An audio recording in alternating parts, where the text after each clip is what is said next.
Well, hello and welcome to glennzb TV for Wednesday, the show that puts glennzb up your Periscope. I'm bringing New Zealand to the world, and the world to New Zealand, but I'm over these stupid records. A Nepal teenager, Raja Thapa, has smashed the world record for fitting the most pencils into his mouth. He's 19. He put 138 pencils in his mouth, breaking the previous record of 92. I mean, why is this a record? Why is that a record? And I don't know, the most number of Periscope broadcasts you can fit into your mouth.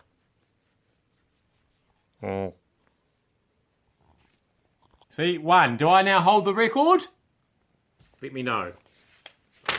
We stop doing stupid records, please, and save them for proper things like, I don't know, Tour de France titles that will later be stripped from you because you turned out to be a drugs cheat. What a segue! Cycling, you just get better and better at a more and more respectable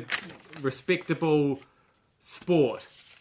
Because now that we've all agreed that everybody cheats in cycling, why not put engines in your bikes to make them go faster? I guess that does mean that the motorcycling champions are starting to look around. Hang on, who's who? What's going on here? But yeah, so finding more and more ways to cheat every day. Cycling, keep up the good work. If you're watching from the other side of the world or from an adjacent country, not New Zealand, we have this thing called Waitangi Day here in New Zealand.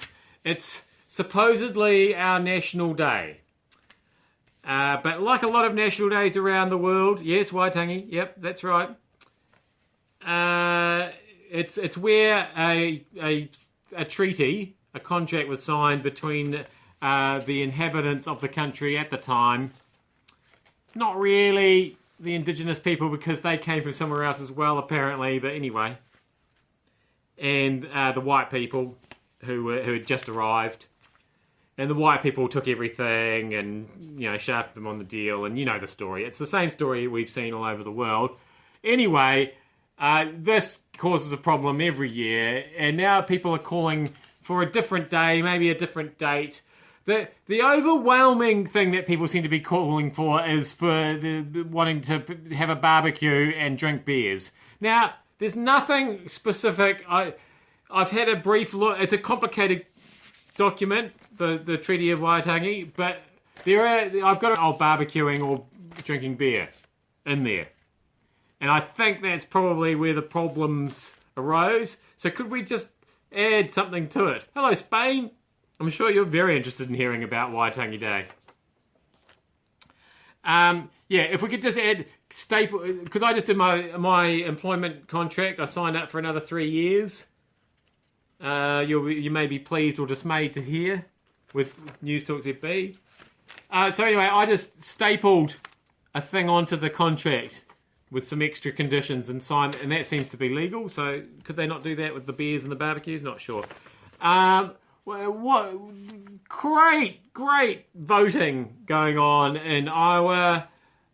Some surprise results, some not so surprising. But the thing that surprised me is that some of the results were decided with a coin toss.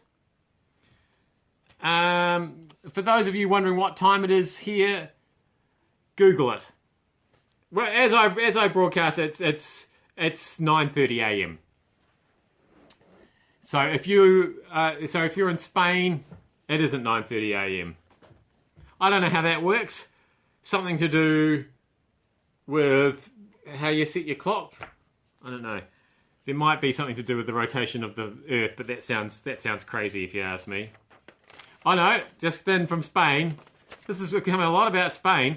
It's 9:30 p.m. there. So yes, that's right. As I understand it, Spain is literally if we dug a hole and just kept on going, obviously we would melt once we hit the lava.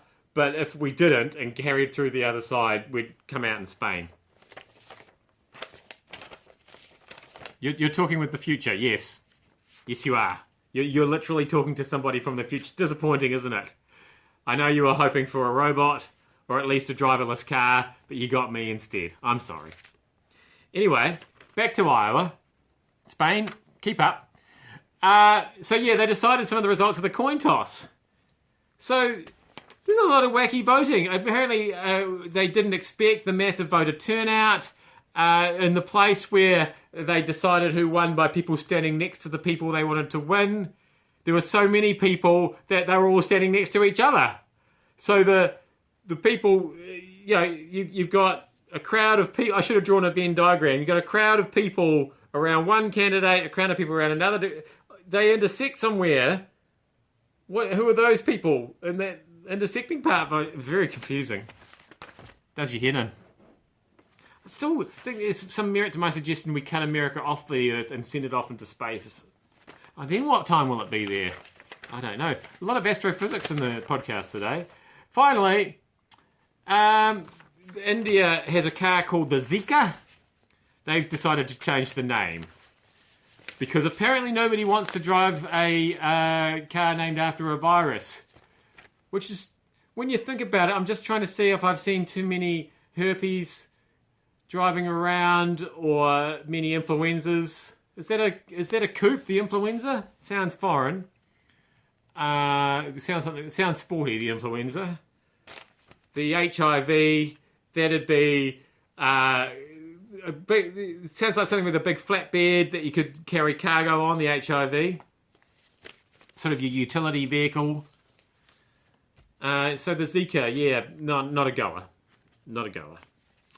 I am glennzb. Thank you so much for having me up your Periscope, even in Spain, on the other side of the world. And I will be coming to you again from the future, this time tomorrow, which will be last night, our time. I get such a headache.